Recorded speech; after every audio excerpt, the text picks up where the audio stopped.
할렐루야. 오늘 거룩한 주일, 너무 감사한 주일인데요. 오늘 하나님을 예배하시는 성도님들에게 하나님의 큰 은혜가 베풀어질 줄 믿습니다. 하나님께서 오늘 말씀을 통해 뭐라고 말씀하실지 잘 듣는 시간 되기 원하는데요.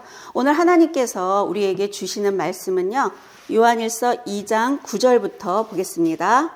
빛 가운데 있다 하면서 그 형제를 미워하는 자는 지금까지 어둠에 있는 자요, 그의 형제를 사랑하는 자는 빛 가운데 거하여 자기 속에 거리낌이 없으나 그의 형제를 미워하는 자는 어둠에 있고 또 어둠에 행하며 갈 곳을 알지 못하나니 이는 그 어둠이 그의 눈을 멀게 하였음이니라. 다시 한번 읽어드리겠습니다. 11절. 하나님은 빛이시죠. 그럼 어둠은 뭐죠?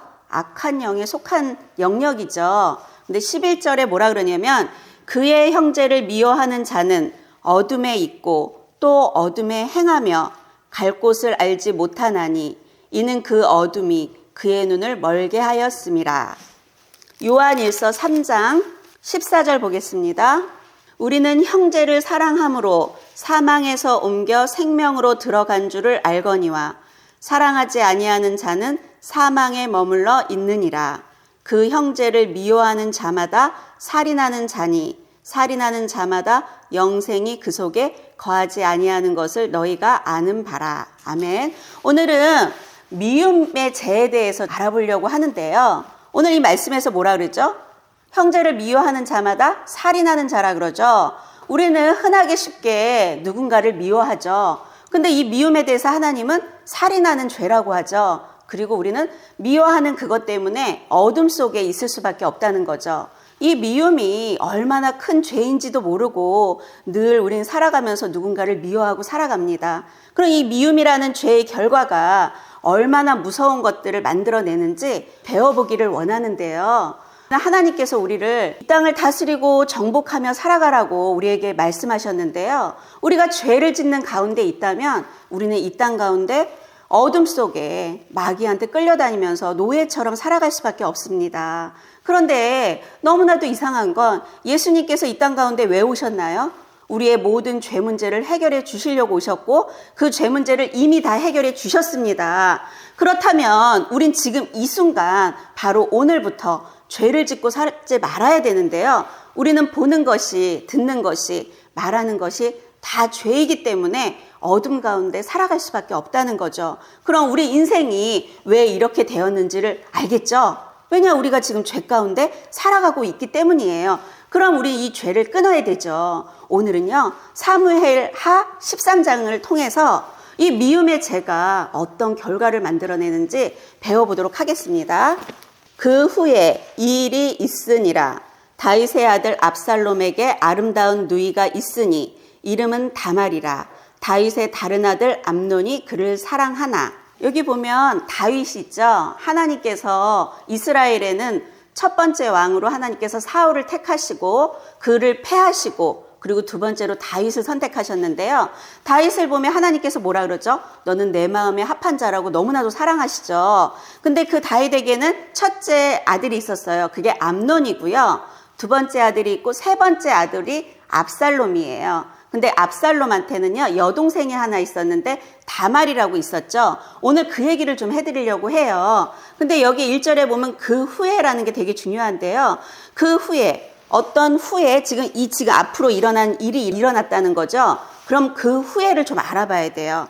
어떤 후인지. 그럼 그 앞에 11장으로 한번 가보겠습니다. 11장을 보면 이게 어떤 사건이냐면요. 다윗 왕이 밧세바를 범한 사건이죠. 이 다윗 왕이요, 지금 전쟁 중이에요. 저녁에 이렇게 한가롭게 거닐다가 있잖아요. 목욕하고 있는 어떤 한 여인을 발견합니다. 근데 그 여인을 다 보니까 너무나도 마음에 드는 거예요. 그리고 그 여인을 오라고 해가지고요, 어떻게 하냐? 범해버립니다. 근데 그 여인이 애를 가져버린 거예요. 큰일 난 거죠. 그 여인은요, 자기의 충신 우리아의 아내입니다. 그런데 그 여자가 지금 임신을 했으니 이제 큰일 났죠. 그러면 이런 상황 가운데 우리는 어떻게 해야 되죠? 죄를 자복하고 이래야 되는데 이 다윗이 어떤 행동을 하냐면요. 죄를 은폐하려고 하는 행동을 하고 있습니다. 이제 그걸 좀 알아보려고 해요. 11장 6절. 다윗이 지금 이런 상황 가운데 다윗이 요압에게 기별하여 햇사람 우리아를 내게 보내라 하매 요압이 우리아를 다윗에게로 보내니 지금 전쟁이 치열하게 일어나고 있는데 지금 이 문제를 은폐하기 위해서요 요압한테 우리아를 나한테 보내라 이러고 있는 거예요. 다윗은 자기 죄 때문에 급급한 거예요. 나라의 이런 운명보다 지금 이게 너무 급한 거죠. 7절 우리아가 다윗에게 이르매 다윗이 요압의 안부와 군사의 안부와 싸움이 어떠했는지 묻고 그가 또 우리아에게 이르되 내 집으로 내려가서 발을 씻으라 하니 우리아가 왕궁에서 나가매 왕의 음식물이 뒤따라 가니라. 그러나 우리아는 집으로 내려가지 아니하고 왕궁 문에서 그의 주의 모든 부하들과 더불어 잔지라. 이게 뭐죠? 너네 집에 가서 있잖아. 쉬어. 이러는 거예요. 그랬더니 우리아가 가요? 안 가요. 이제 다시 너무 답답한 거죠. 좀 가서 쉬어가지고 좀 아내랑 좀 함께하고 그러면 좋겠는데 이제 안 가는 거예요. 그랬더니 10절 어떤 사람이 다윗에게 아뢰되 우리아가 그의 집으로 내려가지 아니하였나이다. 다윗이 우리아에게 이르되 또 얘기합니다. 내가 길 갔다가 돌아온 것이 아니냐. 어찌하여 내 집으로 내려가지 아니하느냐 하니 또 얘기합니다. 11절 우리아가 다윗에게 아뢰되 언약궤와 이스라엘과 유다가 야영 중에 있고 내 주 요압과 내 왕의 부하들이 바깥들에 진치고 있거늘 내가 어찌 내 집으로 가서 먹고 마시고 내 처와 같이 자리이까. 내가 이 일을 행하지 아니하기로 왕의 살아계심과 왕의 혼의 살아계심을 두고 맹세하나이다 하니라. 너무나도 충신이죠. 하나님과 나라밖에 모르는 이 사람. 이 사람은 지금 이러고 있는데 다윗은요 난리가 났습니다. 12절 다윗이 우리아에게 이르되 오늘도 여기 있으라. 내일은 내가 너를 보내리라. 우리아가 그날에 예루살렘에 머무니라. 이튿날 또 어떤 짓을 하는지 보십시오. 다윗이 13절 다윗이 그를 불러서 그로 그 앞에서 먹고 마시고 취하게 하니 먹고 마시고 취하게 합니다. 저녁 때에 그가 나가서 그의 주의 부하들과 더불어 침상에 눕고 그의 집으로 내려가지 아니하니라. 너무나도 놀랍지 않아요? 우리아가?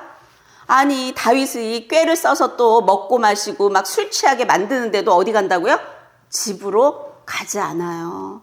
너무나도 엄청난 충신이죠. 그런데 이 충신을 이제 다윗이 어떻게 하는지 보게 됩니다. 14절 아침이 되매 다윗이 편지를 써서 우리아의 손에 들려 요압에게 보내니 그 편지에 써서 이르기를 너희가 우리아를 맹렬한 싸움에 앞세워 두고 너희는 뒤로 물러가서 그로 맞아 죽게 하라 하였더라.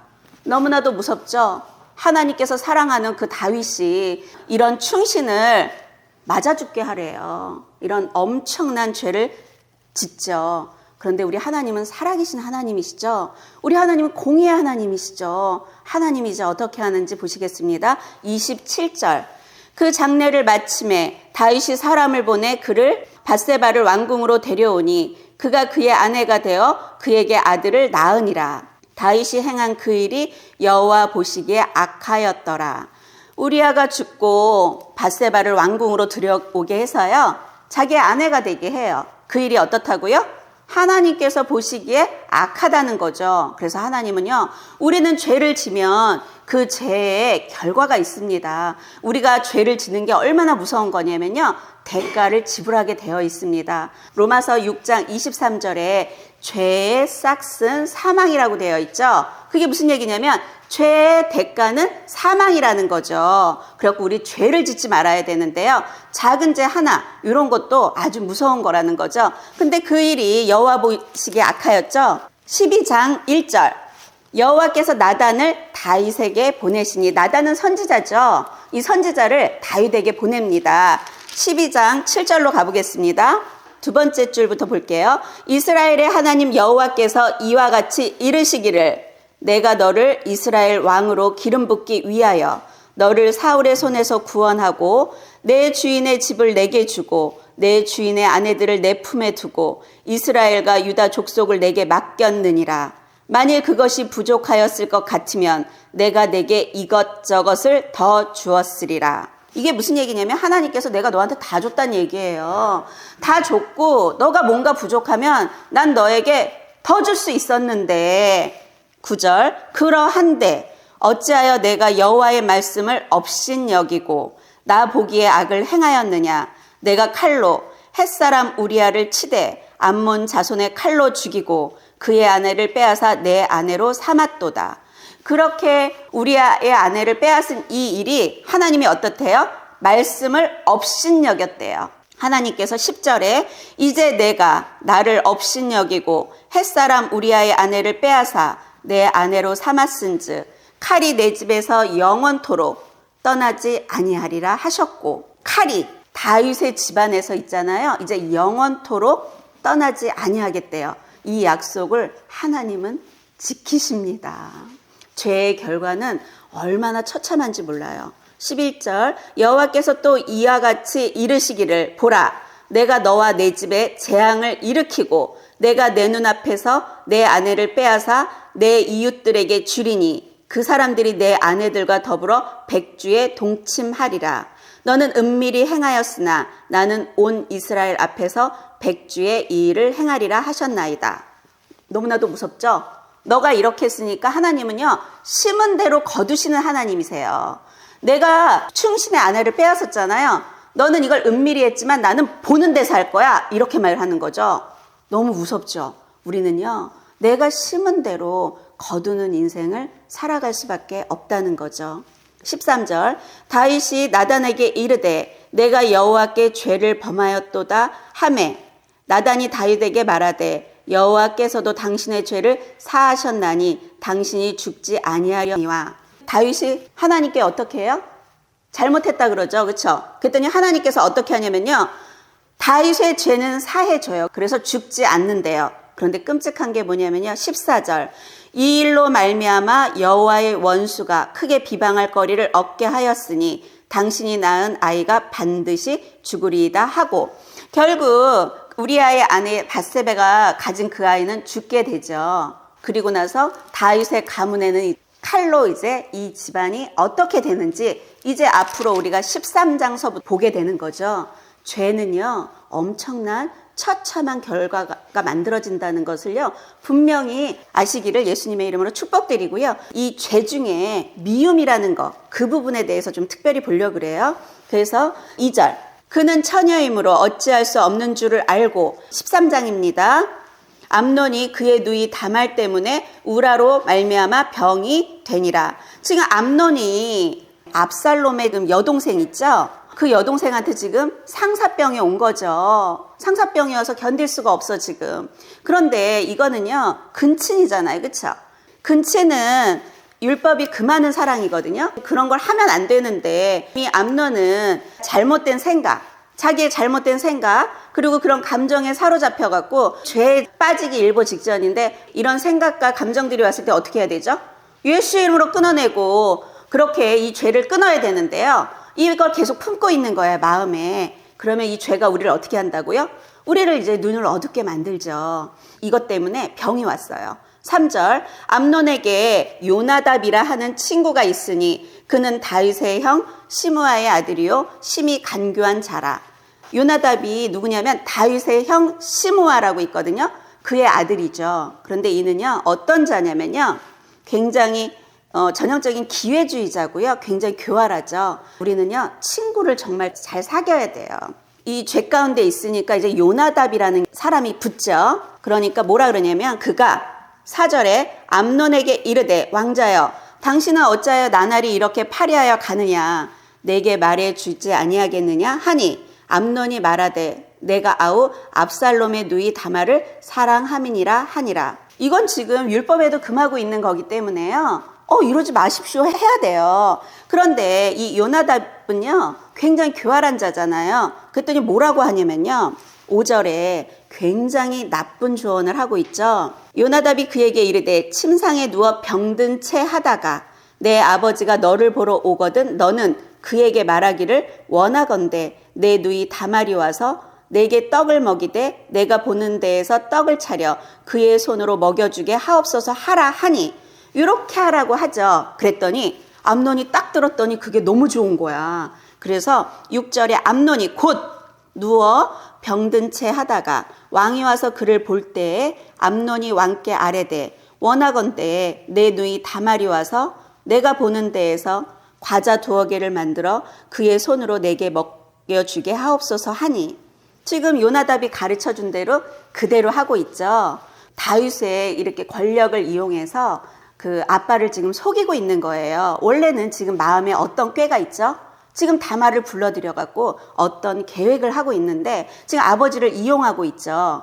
옛날에 다윗이 범죄했을 때 있죠. 우리아를 이용한 것처럼 지금 아들도 그 행동을 지금 하고 있죠. 그런데 7절 다윗이 사람을 그의 집으로 보내 다말에게 이르되 이제 내 오라버니 암논의 집으로 가서 그를 위하여 음식을 차리라 한지라. 너무 이상하죠. 영의 분별력, 죄가 들어오면요 영적으로 분별할 수가 없습니다. 이게 지금 암논이 얘기하는 게 참 이상한데도 다윗은 그렇게 하라고 하고 있죠. 10절 보겠습니다. 암논이 다말에게 이르되 음식물을 가지고 침실로 들어오라. 내가 내 손에서 먹으리라 하니 다말이 자기가 만든 과자를 가지고 침실에 들어가 그의 오라버니 암논에게 이르러 그에게 먹이려고 가까이 가지고 갈 때 암논이 그를 붙잡고 그에게 이르되 나의 누이야 와서 나와 동침하자 하는지라. 그가 그에게 대답하되 아니라 내 오라버니여 나를 욕되게 하지 말라. 이런 일은 이스라엘에서 마땅히 행하지 못할 것이니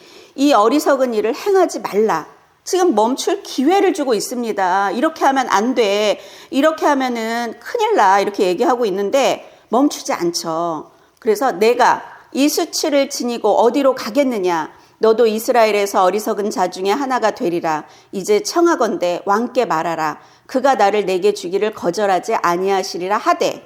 다말이요 이 위기를 모면하기 위해서 설득을 하고 있어요. 내게 주기를 거절하지 아니에요. 근친상간의 죄는요 그 율법에 막고 있기 때문에 근친상간도 막고 혼인하는 것도 막고 있어요. 그렇기 때문에 이건 가능하지 않은 건데 지금 어떻게든 이 위기를 모면하려고 하는 다말의 지금 노력이 보이고 있죠. 이미 죄가 들어온 인간이 어떻게 되는지 보시겠습니다.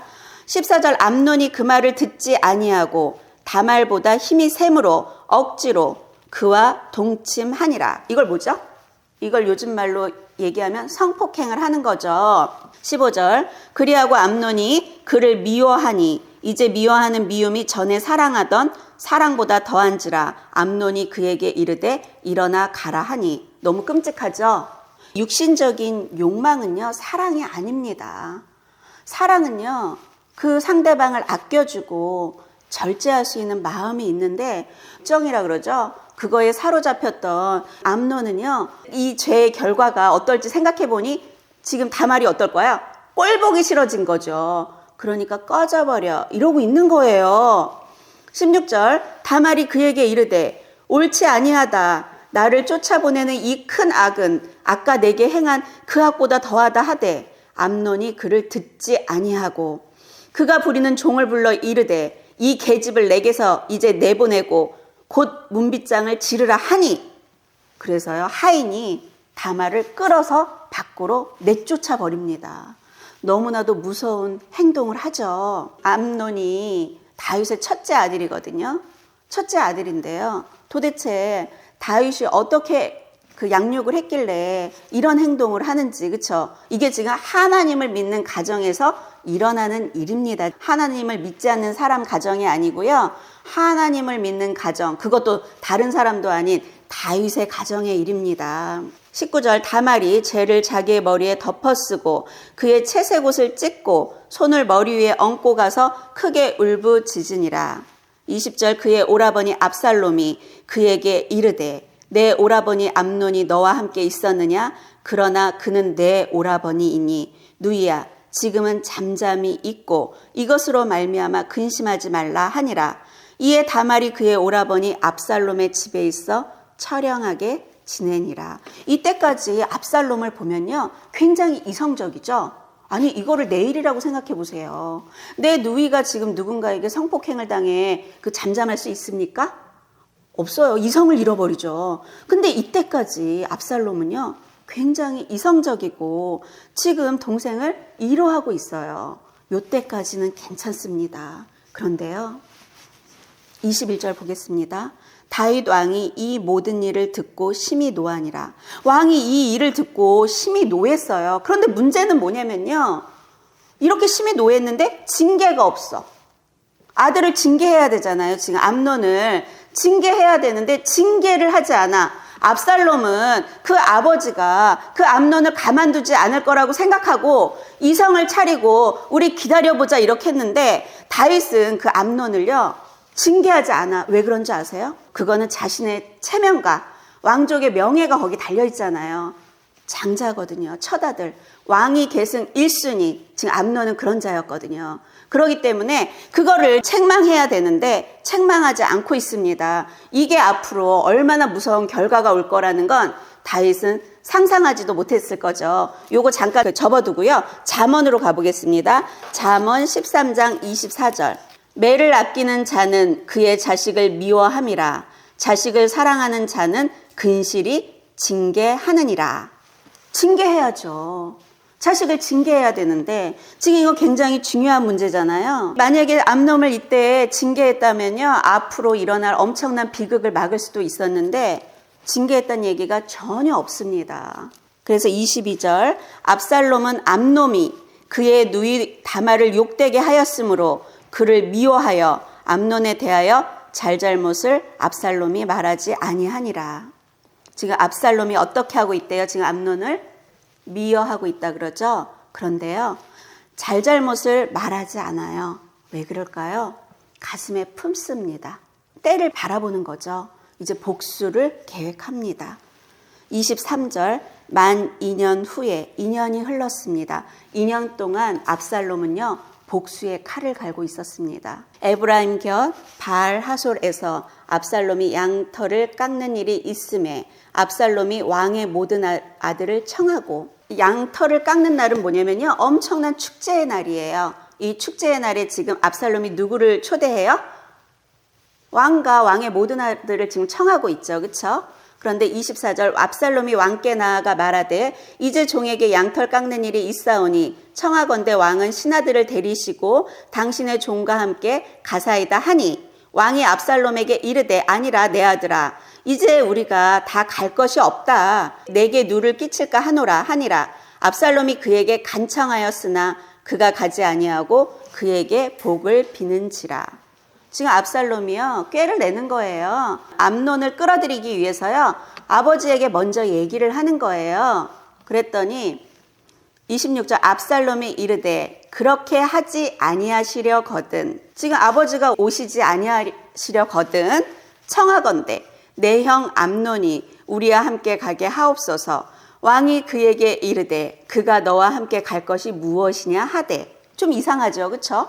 지금 요때 영적인 분별력이 있었다면요 다윗이 알아챘어야죠. 그런데요 압살롬의 꾀에 넘어간 거죠. 27절 압살롬이 간청하매 왕의 암논과 왕의 모든 아들을 그와 함께 그에게 보내니라.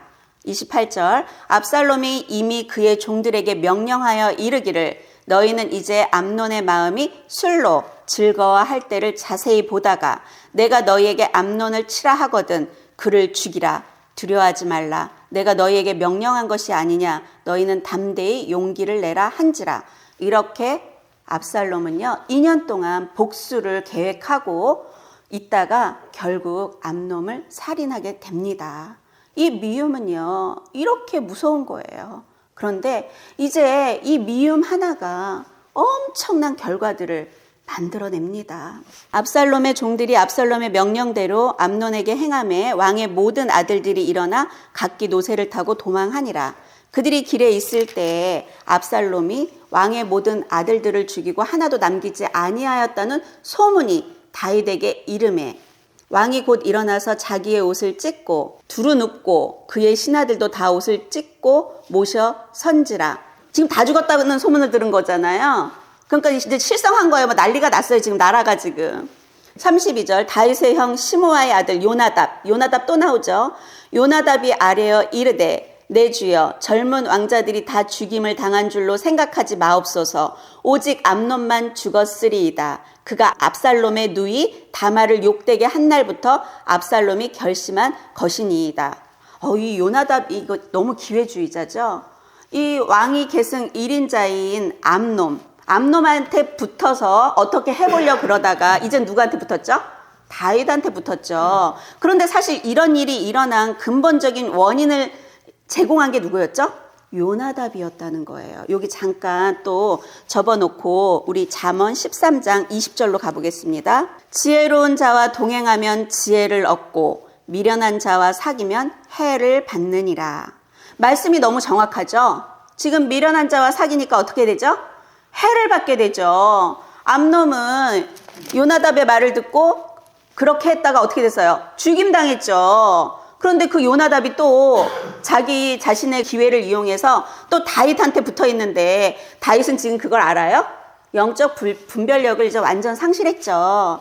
뭐라 그러냐면요. 그러하온즉 내 주 왕이여 왕자들이 다 죽은 줄로 생각하여 상심하지 마옵소서. 오직 암논만 죽었으리이다 하니라. 이에 압살롬은 도망하니라. 파수하는 청년이 눈을 들어 보니 보아라 뒷산 언덕길로 여러 사람이 오는도다. 35절 요나답이 왕께 아뢰되 보소서 왕자들이 오나이다. 당신의 종이 말한 대로 되었나이다. 아주 철저한 기회주의자죠. 말을 마치자 왕자들이 이르러 소리를 높여 통곡하니 왕과 그의 모든 신하들도 심히 통곡하니라. 압살롬은 도망하여 그수랑 암미울의 아들 달메에게로 갔고 다윗은 날마다 그의 아들로 말미암아 슬퍼하니라. 그의 아들로 말미암아 슬퍼 누구요? 암논으로 말미암아 슬퍼하는 거죠. 압살롬은 지금 어디로 도망했냐면요. 엄마네 집 있죠. 외가댁으로 이제 도망간 거예요. 38절 압살롬이 도망하여 그술로 가서 거기에 산 지 3년이라. 외가댁 가서 지금 3년을 지내고 있죠. 39절 다윗 왕의 마음이 압살롬을 향하여 간절하니 암논은 이미 죽었으므로 왕이 위로를 받았음이더라. 그런데요. 우리 이 율법에는 뭐라 그랬냐면요. 사람을 쳐 죽인 자는 반드시 죽이리라. 이렇게 나와 있거든요. 압살롬이 지금 자기 아들을 죽였잖아요. 첫째 아들을, 형을 죽였잖아요. 그런데 또 그 어떤 징계가 없습니다. 이 다윗이 지금 해야 할 것들을 하지 못하고 있는 거죠. 왜 그렇죠? 영적인 분별력을 잃어버려서 그래요. 그리고 이제 너무나도 정에 묶여가지고 처음에는 그 암논 때문에 슬퍼하다가 3년이 지나니까 또 이제 뭐예요? 압살롬을 향하여 또 간절하대요. 이 다윗의 이 마음이요, 이 죄 때문에요. 죄가 들어오면 인간은요, 이런 분별력이 없어요. 그 압살롬이 이 미움을 가지고 있었던 것이 결국은 살인으로 이어지고, 그리고 그 살인으로 인해 가지고 지금 어떻게 되죠? 도망을 가서 이렇게 살게 되죠. 그리고 이 결과는 어떻게 되냐면요. 이 압살롬이 결국은 그 다윗을 반역하고요.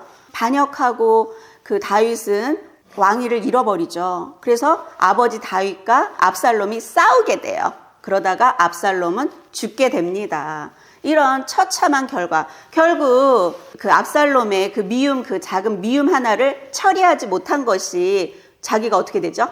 결국은 죽게 된다는 것이요. 다윗은 한꺼번에 자녀를 지금 몇을 잃었죠? 자녀를 둘을 잃었고 다말은 정상적으로 살았을까요? 정상적으로 못 살죠. 암놈에게 그 성폭행 당하고 자기 오빠는 어떻게 됐어요? 죽었고 너무나도 끔찍한 칼이 그 말씀대로 그대로 됐죠. 칼이 영원히 내 집에서 떠나지 않겠다는 그 말씀처럼 이 집안에 칼이 계속 오잖아요. 그렇죠?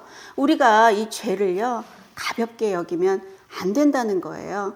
우리는요 이 죄는요 인간이요 이 함부로 이길 수가 없어요. 우리의 힘으로는 이길 수 없고요. 성경 말씀에 뭐라 그러냐면요. 요한일서 3장 8절로 한번 가보겠습니다. 죄를 짓는 자는 마귀에게 속하나니. 우리는 죄를 가볍게 여기잖아요. 뭐 미움의 죄 이런 거 가볍게 여기잖아요. 근데 이 죄가 왜 무섭냐면요. 작게 누군가를 미워하는 이런 작은 죄들이 죄를 짓는 자마다 마귀한테 속하기 때문에 우리가 이제 눈도 다 가려지고 살아갈 수 없게 만드는 거예요. 그래서 말씀을 다시 한번 찾아보겠습니다. 요한복음 10장 10절. 죄는 마귀한테 속한 거라 그랬잖아요. 그런데 요한복음 10장 10절에 도둑이 오는 것은, 그 도둑은 마귀죠. 도둑이 오는 것은 도둑질하고 죽이고 멸망시키려는 것뿐이요. 내가 온 것은 양으로 생명을 얻게 하고 더 풍성히 얻게 하려는 것이다. 그렇다면 우리가 죄를 지면 어떻게 된다고요?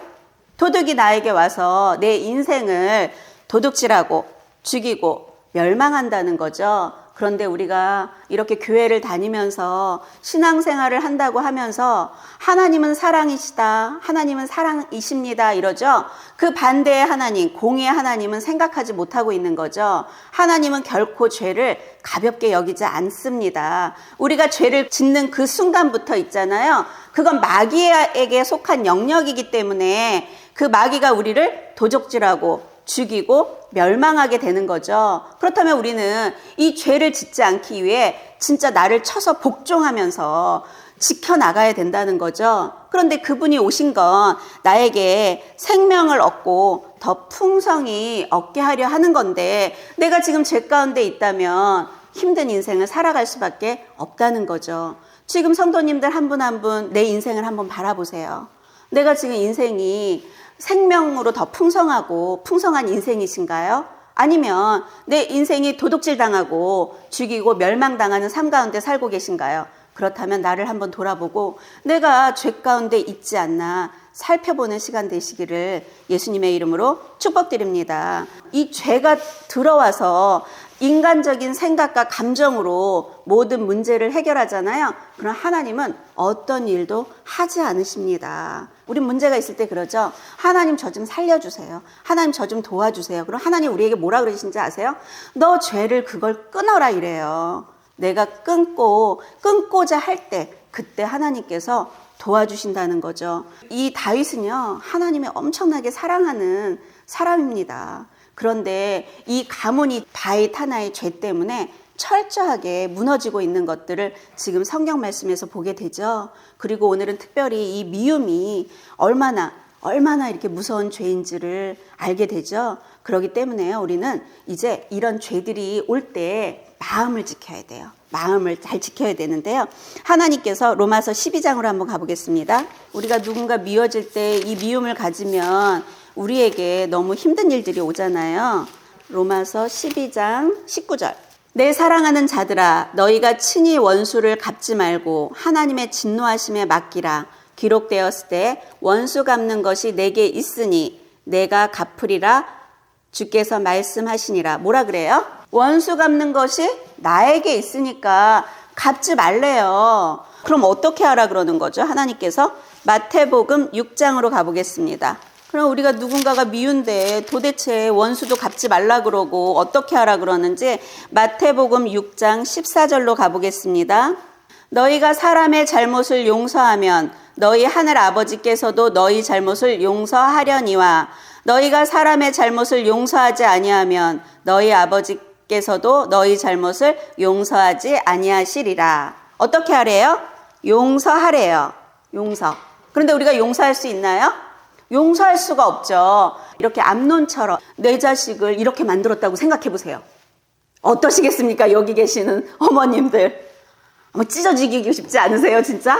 그렇잖아요. 그런데 용서하래요. 그게 쉽나요? 쉽지 않습니다, 결코. 이 지금 압살롬이 한 행동 있죠? 진짜 이거 이해되지 않아요? 자기 여동생을 이렇게 했는데 너무 이해가 되죠. 이 용서는 누구 때문에 용서하라 그런지 아세요? 나를 보호하기 위해서 하나님께서 나에게 주시는 명령이세요. 그러면서 그 원수는 누가 갚는다고? 하나님께서 갚아줄 테니까 너는 용서하라 이렇게 말씀하시는 거죠. 저는 그래갖고 되게 미워하는 사람 한번 용서를 해봤는데요. 내가 용서할 수 없는 사람 한번 용서를 해봤거든요. 그랬더니 마음이 편안해지더라고요. 그러면서 하나님께서 일하시더라고요. 그러니까요, 우리는 이런 죄를 가볍게 여기지 말고 이 가벼운 미움조차도 우리는 끊어내는 방법을 알잖아요. 그렇죠? 해결하는 방법. 예수 이름으로 미움은 끊어져.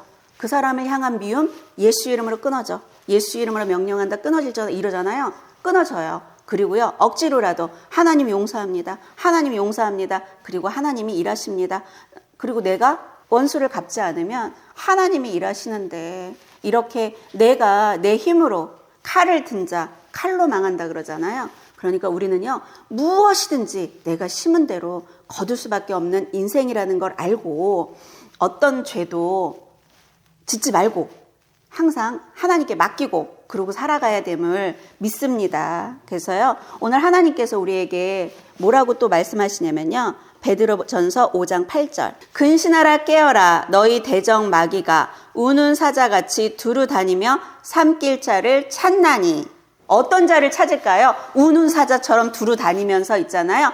누군가를 미워하고 죄 가운데 있는 사람들을 찾아서 집어삼킨다는 거죠. 그러면 영적인 눈이 확 멀어가지고요. 분별할 수도 없고, 분별할 수 없으면 이제 어떻게 될까요? 이 다윗 왕가가 어떻게 됐어요? 하루아침에 쑥대밭이 돼버리잖아요. 작은 죄 하나가 우리 가문을 쑥대밭으로 만든다는 거예요. 너무나도 무섭다는 거예요. 죄를 가볍게 여기면 안 된다는 거죠. 항상 이 죄의 대가는 분명히 있다는 것을 알아야 됩니다. 내가 어떤 죄를 짓는다면 그 대가 지불을 분명히 하셔야 된다는 것을 깨닫는 시간이 되시기를 예수님의 이름으로 축복드립니다. 우리는 이제 마무리하는 말씀으로 지금 몇 주째 지금 하나님께서 우리에게 주시는 말씀이시죠?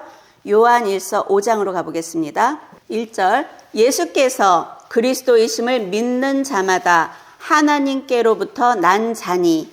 4절로 보겠습니다.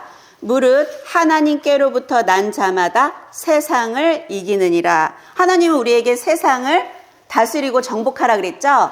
내가 세상을 이기려면 어떻게 해야 되죠? 하나님께로부터 나야 되죠. 그런데 1절에 보니까 예수께서 그리스도이심을 믿어야지만 하나님께로부터 나고, 4절 하나님께로부터 난 자마다 세상을 이긴다 그러잖아요. 그래서 우리가 세상을 이기려면 예수가 그리스도이심을 믿어야 한다는 거죠. 그래야지 우리가 이 세상을 다스리고 정복하는 인생을 살아간다는 거죠. 요한일서 3장 9절로 가보겠습니다. 하나님께로부터 난 자마다 죄를 짓지 아니하나니 이는 하나님의 씨가 그의 속에 거함이요 그도 범죄하지 못하는 것은 하나님께로부터 났음이라. 하나님께로부터 난 자는 어떻대요? 죄를 짓지 아니한대요. 그럼 내가 하나님께로부터 났다면 난 죄를 지면 안 되죠. 그렇죠? 근데 내가 여전히 짓고 있다는 건 뭐죠? 예수가 그리스도이심을 믿지 않는다는 거고요. 하나님께로부터 나지 않았기 때문에 나는 세상을 이길 수가 없다는 거죠. 그렇기 때문에요. 우리는 예수가 그리스도이심을 믿어야 한다는 거죠. 요한일서 5장 18절로 가보겠습니다. 18절. 하나님께로부터 난 자는 다 범죄하지 아니하는 줄을 우리가 아노라. 하나님께로부터 나신 자가 그를 지키심에 악한 자가 그를 만지지도 못하느니라. 아멘. 악한 자가 우리를 만지지도 못한대요. 어떤 사람들은요? 하나님께로부터 난 자는. 하나님께로부터 난 자는요, 범죄하지 않는다 그러잖아요. 매일매일 내가 눈으로 보고 듣고 말하는 게 다 죄라면 나는 하나님께로부터 난 자가 아니고, 그렇다면 하나님께서 나를 지켜줄 수가 없는 거예요. 그래서 오늘 이 마지막에 말씀드린 이거를요, 계속 몇 주째 반복하고 있잖아요. 예수가 그리스도이심을 믿어야 돼요. 그래야지 우리는 하나님께로부터 난 자고요. 하나님께로부터 난 자만이 이 세상을 다스리고 정복하는 인생을 살아갈 수 있다는 거죠. 그런데 이런 사람들은 어떻게 한다고요? 악한 자가 만지지도 못하게 하나님께서 지켜주신다는 거죠. 그럼 우린 뭐 해야 되죠? 죄를 짓지 말고 예수 그리스도를 바라보고 그분이 예수가 그리스도이심을 믿으면 우리는 이 땅을 다스리고 정복하는 인생을 살아갈 수 있다는 거죠. 이 죄는요, 너무나도 무섭고요. 너무나도 큰 영향력이 있기 때문에 우리 힘으로는 절대로 이길 수 없습니다. 그래서 우리는 어떻게 해야 되죠? 나는 죽고 나를 쳐서 복종하고 예수로 살아갈 때, 그때야만 우리가 죄를 이기고 살아갈 수 있다는 거죠. 우리 힘으로는 절대로 이길 수가 없습니다. 예수 십자가 바라보고 예수 십자가의 보혈을 의지할 때 우리는요, 이 세상을 넉넉히 이기심을 믿으시기 바랍니다. 할렐루야. 너무나도 감사해요. 그렇죠? 하나님께서 우리에게 답을 주고 계시죠. 지금 오늘 이 말씀 있잖아요. 마지막에 정리해드린 이 말씀만 제대로 이해하신다면은요, 이 세상을 다스리고 정복하는 너무나도 멋진 인생을 살아갈 수 있다는 거죠.